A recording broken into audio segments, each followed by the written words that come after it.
In the last video, we tackled the simplified taxpayer classification under the Ease of Paying Taxes Act. Now, let's move into another important topic, the other percentages tax. For deeper understanding, here's a detailed explanation of other percentages tax under the Act. Other percentages tax. The Ease of Paying Taxes Act (EOPT) introduces changes to the tax base for various percentage taxes, shifting from gross receipts to gross sales. This applies to sectors like domestic and international carriers sections 117 and 118, franchises section 119, and overseas dispatch services section 120. By using gross sales as the tax base, these changes provide a more consistent and accurate measure of business revenue, ensuring fairer and more uniform tax calculations.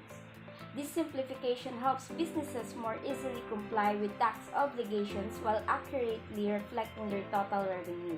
That's why it's important to understand how taxes are computed, especially kapag hindi ka VAT registered.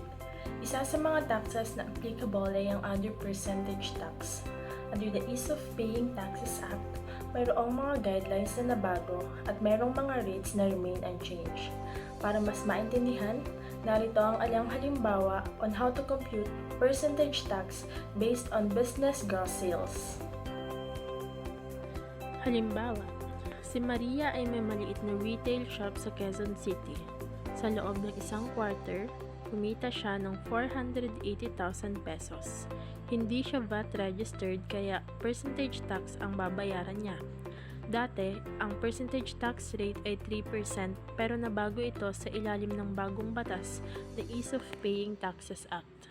So magkano ang tamang percentage tax na dapat bayaran ni Maria ngayong may bagong batas? Sa ilalim ng Ease of Paying Taxes Act, binabaan ang percentage tax rate mula 3% papuntang 1% para sa mga non-VAT taxpayers na ang annual gross sales ay hindi lalagpas sa 3 million pesos. Ang quarterly sales ni Maria ay 480,000 pesos. Para makuha ang projected o tinatayang kita niya sa isang taon, 480,000 times 4 is equal to 1,920,000, which is mas mababa sa 3 million kaya qualified si Maria sa bagong 1% tax rate. At dahil qualified siya sa 1%, ganito ang kanyang computation para sa babayaran niyang tax sa quarter. 480,000 times 1% is equal to 4,800. So, dapat magbayad si Maria ng 4,800 bilang percentage tax para sa quarter. Sa next na halimbawa, si Carlos ay may maliit na negosyo sa cargo tracking at hindi siya VAT registered. Sa unang quarter ng 2025, ang kanyang gross sales ay 300,000 pesos. Ang cargo tracking ay sakop ng other percentage tax ayon sa tax code. So, anong buwis ang kailangang bayaran ni Carlos? So, dahil hindi siyang VAT registered at ang negosyo niya ay nasa cargo tracking, kailangan niya magbayad ng other percentage tax. At magkano ang rate ng other percentage tax para sa cargo tracking? Ang EOPT Act ay hindi nagbago sa 3% na rate ng other percentage tax para sa mga piling negosyo tulad ng tracking.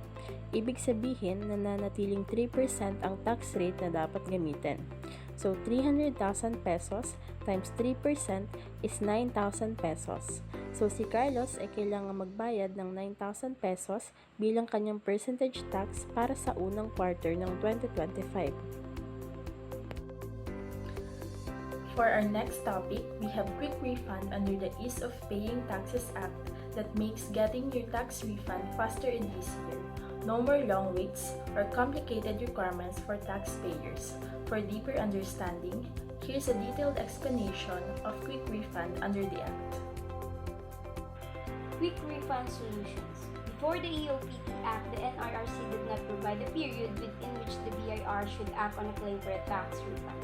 Under the EOPT, the taxpayer must file a claim for credit or refund of taxes erroneously paid or penalties imposed within 2 years after the payment of the tax or penalty.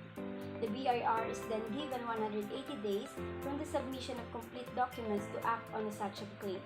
The taxpayer may then file an appeal with the Court of Tax Appeal (CTA) within 30 days from the lapse of the 180 days. Ang maagap na pag-aasikaso ng ganitong mga bagay ay nakatutulong upang mapanatiling maayos ang operasyon ng business at masigurong nasusunod ang regulations ng BIR.